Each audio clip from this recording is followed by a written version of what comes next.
Vamos à aula 5, Matérias-primas alimentícias. Este trabalho foi realizado pela professora Liz Proença Vieira e pela aluna Stephanie Lima, ambas do Centro Universitário SENAC. Cuidados no armazenamento de alimentos. Estoque seco. O estoque seco é destinado a alimentos não perecíveis. Esses alimentos podem ser armazenados por períodos longos e em temperatura ambiente. São exemplos: milho, macarrão, feijão, farinha de trigo, arroz, óleos, leite em pó e café. Como armazenar esses alimentos? Bom, o estoque seco deve ser arejado, porém protegido e livre de luz solar direta, limpo, organizado e ventilado, com temperatura amena de 10 a 26 graus. Ele deve estar localizado longe do lixo, materiais que possam ser tóxicos e de entulhos. Os produtos em questão devem ficar longe do piso, sobre estrados, pallets ou prateleiras. Essas prateleiras devem ser de material adequado, liso, resistente, impermeável e lavável. Já os alimentos não devem estar encostados na parede e nem próximo ao forro, para garantir a ventilação adequada. Alimentos perecíveis. Esses alimentos são aqueles que duram por um período de tempo menor e são armazenados sob refrigeração, como os vegetais, leites e derivados, carnes e os ovos. Como armazenar esses alimentos? Bom, esses alimentos eles devem ser armazenados de modo que permita a circulação de ar. A temperatura do equipamento utilizado deve ser regulada de acordo com o alimento que exige menor temperatura. Os alimentos preparados crus, manipulados, parcialmente cozidos ou prontos para o consumo devem ser armazenados sob refrigeração e identificados com informações de data de preparo, prazo de validade e finalidade de uso. O volume dos produtos armazenados sob refrigeração deve permitir o resfriamento adequado.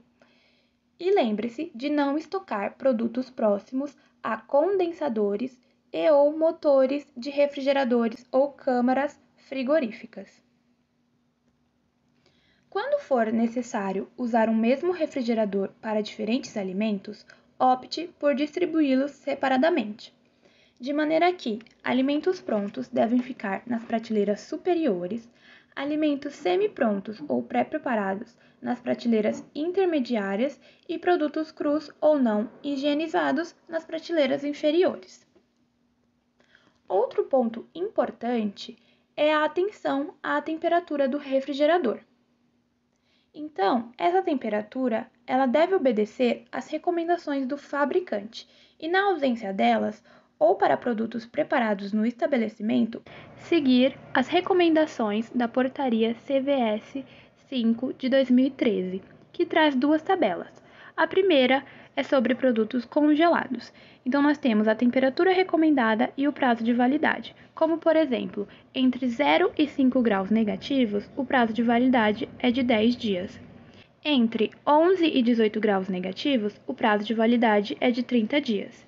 E menor que 18 graus negativos, o prazo de validade é de 90 dias. Relembrando, essas temperaturas e esses prazos de validades são referentes a produtos congelados. Já para produtos refrigerados, nós temos outra tabela. Pescados e seus produtos manipulados crus, temperatura recomendada de no máximo 2 graus, prazo de validade 3 dias. Frios e embutidos, fatiados, picados ou moídos, temperatura recomendada de no máximo 4 graus, prazo de validade 3 dias.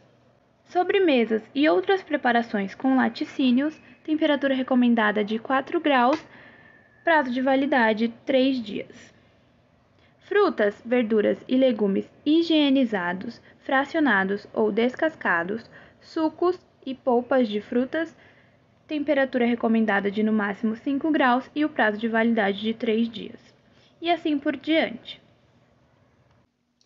Prevenção de perdas. Um bom controle de estoque é fundamental para evitar perdas, minimizar os custos e evitar a falta de produtos. Os principais métodos de estocagem de materiais e insumos são: o primeiro que entra é o primeiro que sai, PEPS, ou a sigla em inglês FIFO. Esse método ele é utilizado para os insumos que não possuem data de validade. Nós também temos o método primeiro a vencer é o primeiro a sair, PVPS, conhecido na sigla em inglês FEFO, que é utilizado para produtos que possuem data de validade.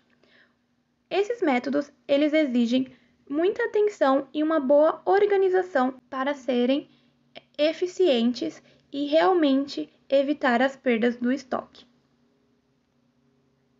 Como colocar em prática? Bom, existem várias formas de colocar os métodos PEPS e PVPS em prática. A escolha vai depender da frequência que os insumos saem e entram do estoque e também de critérios individuais definidos pelo serviço. Aqui nós trouxemos dois exemplos. O primeiro, ele traz adesivos coloridos referentes à entrada e saída dos alimentos. E esse padrão de cores, ele vai ser definido pelo serviço em questão. No segundo exemplo, nós temos adesivos que combinam as cores e as indicações de entradas mensais ou semanais. Agradecemos a sua participação.